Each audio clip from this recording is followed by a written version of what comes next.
Back at it with the regular background, kind of.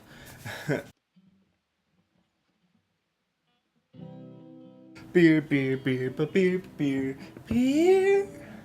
Hello everybody, welcome back to me, Mate Brewski, for another Rooski Brewski review. And today the beer I have for you is by the Kame Kettle Brewery out in Fonthill, Ontario. This is their Schteam California Common, coming in at 5.6% alcohol by volume and an unknown IBUs.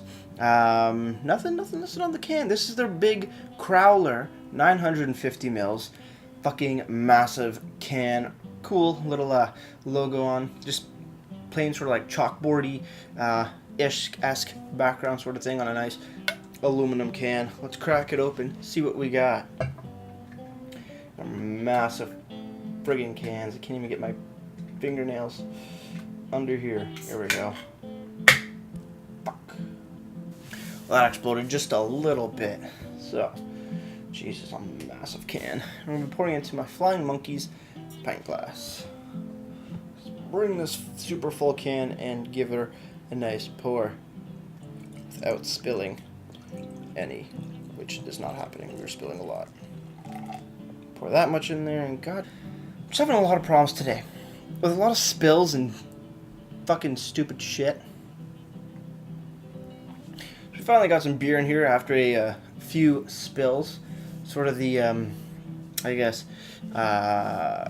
theme of today are spills and a lot of wet water stuff like that. I'm not going to get into that. I'm just going to enjoy this beer and de-stress. Let's have a smell. It smells pretty malty. Nice bready, a little bit of sweetness, like a sweet caramel note coming off it as well. Touch of nuttiness in there too. Looks pretty cool too. Nice, sort of like a darker touch of like a dark amber, I want to say, sort of color on it. Not too much head. It's a bit of an older can of beer. I got this. I don't think it's actually that old. I got it at end of June, so not too old. What am I saying? Let's have a sip.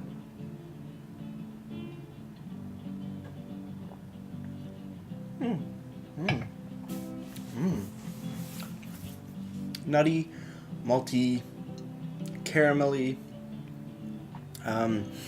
What else is in there? Yeah, like nutty. That's not bad. Pretty easy going.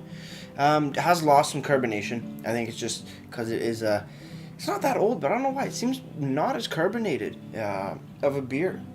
I don't know what happened there, if it was the beer itself or just me just leaving it a little longer than I wanted to drink it, but yeah, it seems a touch less carbonated for sure. But without further ado, let's keep drinking. Cheers, everybody.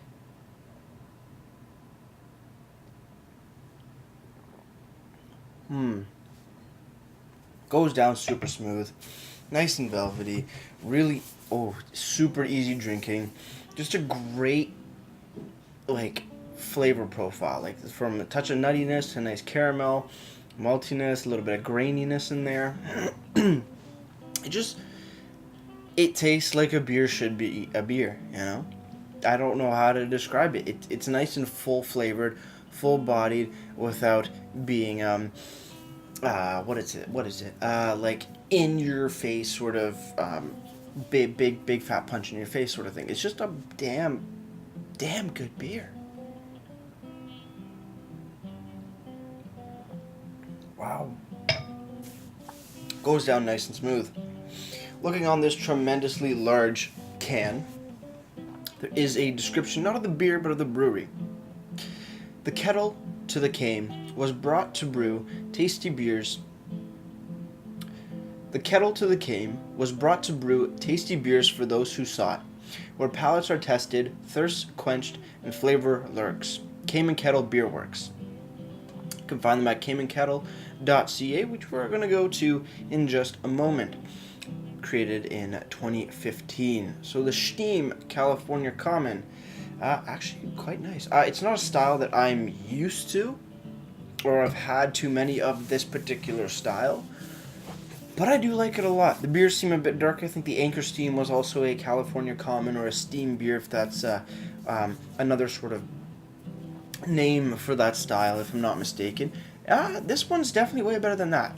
That one was, I don't remember exactly what it was, but I thought that was maybe a touch more, in a sense, soury or sour-esque in that beer. But this is damn good.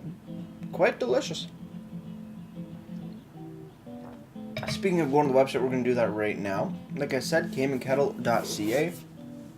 Come here to the website. Sorry, they have a little intro video, it seems. Big description of the brewery and sort of its history.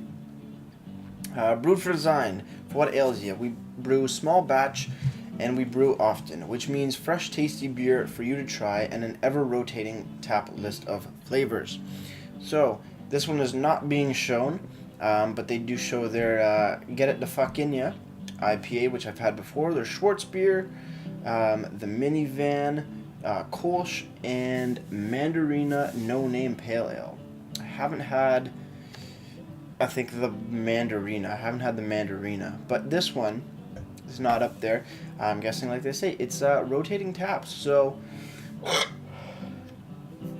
they don't have time to put it up on the website, which is fine.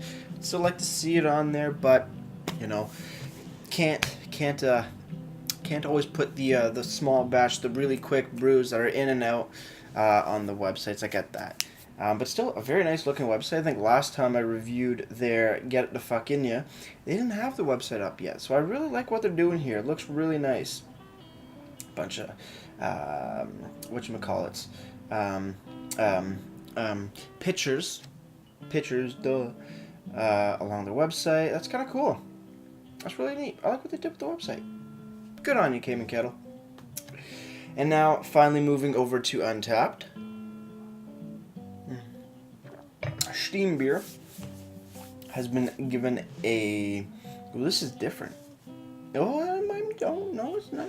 I wouldn't say it's a touch different. It's a touch different.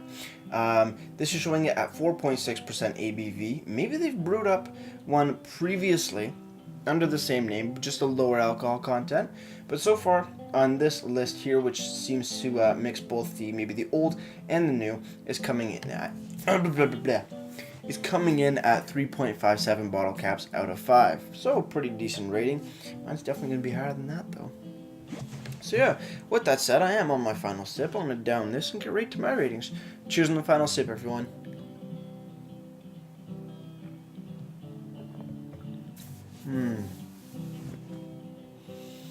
Oh, that is good. That nuttiness that I'm getting off of it is just such a beautiful addition. It comes in at the front and then leaves sort of on your tongue. Just lingers there a little bit. And it's just a nice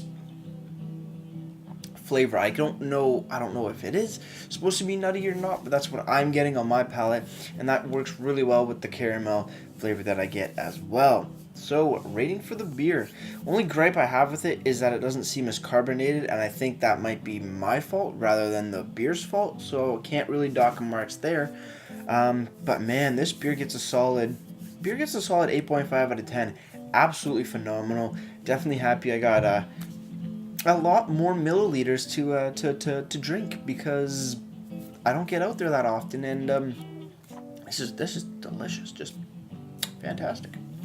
As for presentation, I do like the sort of chalkboardy design of the big sticker here, and I understand that, yes, because beers are made, or like are brewed up, sold, and then moved on to the next beer, they can't always do logos for each quick rotating tap beer, but man, still I like it. It's sort of a I don't know, it's very nice to see, because in their original brewery, I think they've actually expanded now a little bit, just in their location size and whatnot, was a chalkboard, and I'm pretty sure they still have a big chalkboard up where they do other designs for what's on tap, so that's really cool too.